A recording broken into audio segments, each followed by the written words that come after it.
উস্তাদের উস্তাদ মিডিয়ার বন্ধু রশিদ সাহেব আমাদেরকে একটা গান শোনাবেন। আমরা সবাই ওনার ছাত্র ছাত্রী যারা আছি ওনার গান শুনবো আমরা।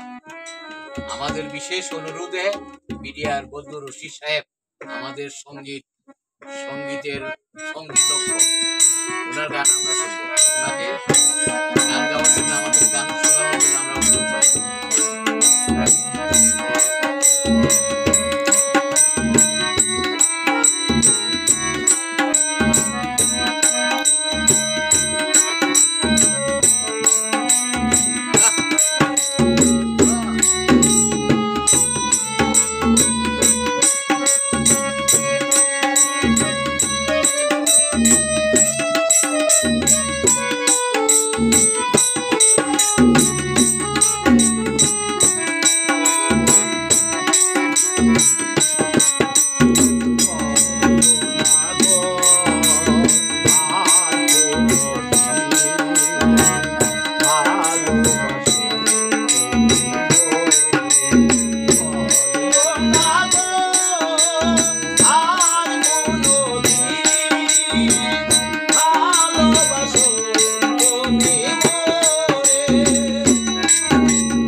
তুমি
সাবাস উস্তাদ বিডিআর বদরুল রশিদ সাহেব, ওনাকে অনেক অনেক ধন্যবাদ। সাবাস আমাদের ছোট তবলসি হোসেন এবং আমার ছোট বোন রাধিকা আর আমি নিজে আক্তার। সবাইকে প্রীতি ও শুভেচ্ছা জানিয়ে আজকের প্রোগ্রাম শেষ করলাম। আল্লাহ হাফিজ।